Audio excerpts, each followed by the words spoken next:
بسم اللہ الرحمن الرحیم۔ ہمارے اسلامی یوٹیوب چینل میں خوش آمدید۔ یہاں آپ کو اسلامی تاریخ، کہانیاں اور اپنے ایمان کو مضبوط کرنے کے لیے دینی یاد دہانیاں ملیں گی۔ خواجہ غریب نواز رحمۃ اللہ علیہ کی اجمیر آمد۔ اجمیر میں اس وقت ایک مندر تھا جو اجمیر کا سب سے بڑا مندر تھا اور صرف راجاؤں اور رانیوں کی عبادت کے لیے مخصوص تھا۔ مندر کے ساتھ ہی ایک تالاب تھا جس کا نام انا ساگر تھا۔ ہندو اس تالاب کے پانی کو انتہائی متبرک خیال کرتے تھے۔ ان کا عقیدہ تھا کہ جو اس تالاب میں غسل کر لے اس کے سب گناہ چھڑ جاتے ہیں۔ کہتے ہیں اس مندر میں رات کو اتنے چراغ جلتے تھے کہ رات 3.5 من تیل ان چراغوں میں استعمال ہوتا تھا۔ ارد گرد کے کئی دیہات مندر کے نام تھے، یعنی ان دیہات کی آمدن مندر پر خرچ ہوتی تھی۔ مندر میں ہزاروں ملازمین تھے جن کا کام آنے والوں کی رہنمائی کرنا تھا کہ کون سا خدا بیٹے عطا کرنے والا ہے، کون سا دیوتا صحت و تندرستی کا مالک ہے اور کس مورتی کی پوجا سے دولت مہربان ہوتی ہے۔ خواجہ غریب نواز رحمۃ اللہ علیہ اس مندر میں تشریف لے گئے اور انا ساگر سے کچھ فاصلے پر چٹائی بچھا کر اپنے مریدوں کے ہمراہ بیٹھ گئے۔ عصر کا وقت تقریباً ہوا ہی چاہتا تھا، لہٰذا آپ رحمۃ اللہ علیہ نے حضرت قطب الدین رحمۃ اللہ علیہ سے اذان دینے کا کہا۔ کفر و شرک کے گڑھ اجمیر میں اللہ کی وحدانیت اور حضرت محمد صلی اللہ علیہ وسلم کی رسالت کا یہ پہلا اعلان تھا۔ وہ لوگ اسلام سے مکمل طور پر لا علم تھے، چنانچہ اذان کی آواز سن کر وہ حیران ہوئے اور اپنے گھروں سے نکل آئے۔ سب مسافروں نے انا ساگر کے پانی سے وضو کیا اور نماز پڑھنا شروع کیا۔ سب ہندو حیران رہ گئے کہ سب بھگوان تو اندر ہیں، تو یہ لوگ صحن میں کس بھگوان کو سجدہ کر رہے ہیں؟ جب شام ہوئی تو راجا کے اونٹ جو دن میں چرنے کے لیے گئے ہوئے تھے اپنے چرواہوں کے ساتھ واپس آنے لگے۔ اتفاق سے جہاں حضرت خواجہ رحمۃ اللہ علیہ اپنے ساتھیوں کے ساتھ بیٹھے تھے وہ جگہ راجا کے اونٹوں کے بیٹھنے کی تھی۔ چرواہوں نے بابا صاحب رحمۃ اللہ علیہ سے کہا، اٹھو بابا، اونٹوں کے بیٹھنے کی جگہ خالی کرو۔ آپ رحمۃ اللہ علیہ نے فرمایا، اتنا میدان پڑا ہے، اونٹ تو کہیں بھی بیٹھ جائیں گے، کیوں مسافروں کو تنگ کرتے ہو؟ وہ نہ مانے اور مسلسل اصرار کرتے رہے کہ اونٹ اسی جگہ بیٹھیں گے۔ آخر انہوں نے بہت بدتمیزی سے کہا، یہ راجا کے اونٹوں کے بیٹھنے کی جگہ ہے اور ادھر راجا کے اونٹ ہی بیٹھیں گے، تم لوگ کہیں اور ڈیرا لگاؤ۔ آخر آپ رحمۃ اللہ علیہ نے اٹھتے ہوئے حضرت قطب سے فرمایا، اٹھو قطب الدین، یہ کہہ رہے ہیں کہ یہ اونٹوں کے بیٹھنے کی جگہ ہے، تو چلو اونٹ ہی بیٹھے رہیں۔ یہ کہہ کر آپ رحمۃ اللہ علیہ اپنے ساتھیوں سمیت وہاں سے اٹھ گئے۔ اگلی صبح جب اونٹوں کو چرائی کے لیے لے جانے کا وقت آیا اور چرواہوں نے اونٹوں کو اٹھانا چاہا تو انہیں پتہ چلا کہ اونٹ اٹھنے کے قابل نہیں ہیں۔ انہوں نے اونٹوں کو مار مار کر زبردستی انہیں اٹھانا چاہا، لیکن وہ بیٹھے ہی رہے۔ چرواہے پریشان ہو گئے کہ جو اونٹ ان کے ایک اشارے پر اٹھ بیٹھتے تھے آج کیوں نہیں اٹھ رہے۔ آخر انہیں یاد آیا کہ کل اس مسافر فقیر نے کہا تھا کہ چلو اونٹ ہی بیٹھے رہیں۔ لوگ اکٹھا ہونا شروع ہو گئے۔ کوئی کہہ رہا تھا فقیر کوئی کامل جادوگر ہے، اور کسی کا خیال ظاہر کیا کہ وہ کوئی بھگوان کا اوتار ہے۔ بات راجا پرتھوی تک پہنچ گئی کہ ایک مسافر فقیر نے راجا کے اونٹوں پر جادو کر دیا ہے۔ راجا نے حضرت معین الدین رحمۃ اللہ علیہ کو پیغام بھیجا کہ تم کیسے فقیر ہو جو بے زبانوں کو باندھ رکھا ہے؟ یہ بیچارے بھوک پیاس سے مر جائیں گے، اس لیے مہربانی کر کے اپنا جادو واپس لے لو۔ آپ رحمۃ اللہ علیہ نے فرمایا، ہم مسلمان ہیں اور مسلمان بد دعا نہیں کرتے، نہ ہی جادو۔ جاؤ، جس کے حکم سے بیٹھے تھے اسی کے حکم سے اٹھ کھڑے ہوں گے۔ اب جو جا کر اٹھایا تو اونٹ پہلی بار پر ہی اٹھ بیٹھے۔ ہندوؤں کی دلچسپی ان مسافروں میں بڑھنے لگی۔ پانچوں وقت اذان ہوتی اور نماز ادا کی جاتی۔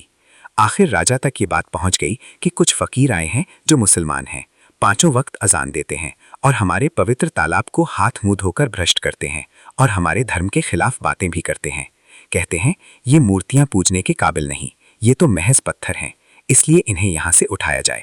راجا نے فقیروں کو پیغام بھجوایا کہ تم لوگ ماس گوشت کھاتے ہو، ہمارے دھرم کے خلاف بولتے ہو اور تو اور ہمارے پاک تالاب کو اپنے ہاتھ ڈال کر ناپاک کرتے ہو، جو ہم برداشت نہیں کر سکتے، اس لیے تم لوگ یہاں سے چلے جاؤ۔ آپ رحمت اللہ علیہ نے فرمایا کہ اور بھی تو اتنی دنیا آتی ہے، ہمارے پانی لے لینے سے کون سا کوئی کمی آ جائے گی؟ لیکن وہ کہنے لگے کہ وہ سب ہمارے اپنے دھرم کے لوگ ہیں اور تم دوسرے دھرم کے ہو، آئندہ تم لوگوں نے تالاب کو ناپاک کیا تو ہم سختی سے پیش آئیں گے۔ آپ رحمت اللہ علیہ نے حضرت قطب الدین بختیار رحمت اللہ علیہ سے فرمایا، قطب الدین، شاید یہ لوگ آئندہ ہمارے پانی لینے پر کوئی فساد برپا کریں، جاؤ ایک مشکیزہ پانی لے آؤ تاکہ ضرورت کے وقت کچھ پانی تو موجود ہو۔ لہٰذا حضرت قطب رحمت اللہ علیہ نے ان سے فرمایا، چلو ہم مشکیزہ بھر لیتے ہیں۔ وہ اس شرط پر مان گئے کہ تمہارا جسم پانی سے نہ چھوئے۔ حضرت قطب رحمت اللہ علیہ تالاب کی سیڑھیوں پر جا بیٹھے اور مشکیزہ پانی میں ڈبو دیا۔ جب وہ بھر گیا تو حضرت قطب رحمت اللہ علیہ نے وہ مشکیزہ اوپر کھینچا، لیکن جوں ہی مشکیزہ پانی سے باہر آیا، انا ساگر کا پانی خشک ہو گیا، گویا سارا انا ساگر مشکیزے میں بند ہو گیا ہو۔ انا ساگر کا خشک ہونا تھا کہ پورے اجمیر میں کوہرام مچ گیا۔ وہ رو رہے تھے کہ ہم جو گناہوں کی گٹھریاں لاتے ہیں اور انا ساگر میں غسل کر کے ان سے چھٹکارا پا لیتے ہیں، اب ہم گناہوں کا بوجھ لیے کدھر جائیں گے؟ سارے علاقے میں خبر پھیل گئی کہ مسافر فقیر نے جادو کے زور سے انا ساگر کو خشک کر دیا ہے۔ راجہ اس نئی صورتحال سے بہت پریشان ہوا۔ اس نے اپنے وزیروں کو بلایا۔ سب نے یہی کہا کہ فقیر یا تو جادوگر ہے یا پھر واقعی کوئی کامل فقیر ہے۔ ساتھ ہی وہ پریشان ہوئے کہ اجمیر کی رونق تو تھی ہی انا ساگر کے دم سے، اسی کی وجہ سے لوگ دور دور سے اجمیر آتے تھے اور اپنا ایمان تازہ کر کے لوٹتے تھے۔ انا ساگر کے خشک ہو جانے سے ہندو دھرم کی تبلیغ کو دھچکا لگے گا، اور یہی تشویشناک بات تھی۔ آخر طے پایا کہ فقیر سے مذاکرات کیے جائیں۔ آخر وہ چاہتا کیا ہے؟ اگر اس کے مطالبات معقول ہوں تو تسلیم کر لیے جائیں، یا پھر سب مرد، عورتیں اور بچے جا کر فقیر کی منت سماجت کریں گے، لوگوں کو پریشانی سے نجات دلاؤ اور ہم پر کرم کرو، ہم پاپ بوجھ اٹھائے کدھر جائیں گے اور کیسے سکون پائیں گے؟ یہ تجویز زیادہ آسان تھی، لہٰذا تمام لوگ بابا صاحب رحمت اللہ علیہ کے پاس آئے اور بولے، بابا تم بھی وضو کر لیا کرنا، لیکن بھگوان کے واسطے ہمارا انا ساگر ہمیں لوٹا دو۔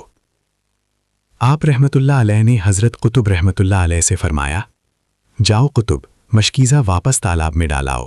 جو ہی مشکیزہ تالاب میں الٹا گیا، انا ساگر کناروں تک اچھل آیا۔ اس پانی نے کئی دلوں کو دھو ڈالا۔ ہندو قوم کی اپنی تاریخی کتابوں میں بھی ہندو مورخ اس بات کو تسلیم کرتے ہیں کہ اس شام 32,000 ہندو کلمہ پڑھ کر مسلمان ہو گئے۔ ان ہندوؤں کے مسلمان ہو جانے سے ہندو پنڈتوں اور عام ہندوؤں میں بھی غم و غصہ کا طوفان اٹھ کھڑا ہوا۔ وہ سوچ میں پڑ گئے کہ فقیر اگر کچھ دن مزید ادھر رہ گیا تو دیوی دیوتاؤں کا تو نام لینے والا بھی کوئی نہ رہے گا۔ لہٰذا لوگوں نے راجہ کو مجبور کیا کہ جلد کچھ کیا جائے۔ راجہ نے مندر کے بڑے پنڈت رام دیو کو بلایا اور اسے بابا صاحب رحمت اللہ علیہ سے مناظرہ رکھ کر جلد از جلد انہیں شکست دینے اور اجمیر سے باہر نکال دینے کا حکم دیا۔ رام دیو اپنے وقت کا مانا ہوا پنڈت تھا، جس کی علمی قابلیت کی دور دور تک دھوم مچی ہوئی تھی۔ اس نے راجہ کو یقین دلایا کہ جلد ہی راجہ کوئی اچھی خبر سنے گا۔ رام دیو بابا صاحب رحمت اللہ علیہ کے پاس آیا اور الٹے سیدھے سوالات کرنا شروع کیا۔ بابا صاحب رحمت اللہ علیہ نے خاموشی اختیار کیے رکھی۔ جب رام دیو نے حد سے بڑھ کر شور مچانا شروع کیا تو بابا صاحب رحمت اللہ علیہ نے اس کی طرف آنکھ اٹھائی اور مسکرا کر فرمایا، رام دیو، تو شور مچا رہا ہے اور میں تیرے ماتھے پر ایمان کا نور چمکتا دیکھ رہا ہوں۔ اس نگاہ اور لہجے میں جانے کیا جادو تھا کہ رام دیو قدموں پر گرا اور روتے ہوئے بولا، بابا، جس دھرم کے تم ہو اسی دھرم میں مجھے بھی شامل کر لو۔ سب لوگ جو مناظرہ دیکھنے آئے تھے اس کایا پلٹ پر ششدر تھے، اور رام دیو جو بابا کو شکست دینے آیا تھا خود مفتوح ہو چکا تھا۔ بے شک ولی اللہ ہر دور میں انسانیت کی رہنمائی کے لیے، اللہ کے قرب اور پہچان کروانے کے لیے موجود ہوتے ہیں۔ ہر ولی اللہ دوسرے ولی کو جانتا ہے۔ اگر آپ کو ہماری ویڈیو پسند آئے تو لائک کرنا مت بھولیں اور اس طرح کی مزید ویڈیوز کے لیے چینل کو سبسکرائب کر کے اور بیل آئیکن ضرور دبائیں۔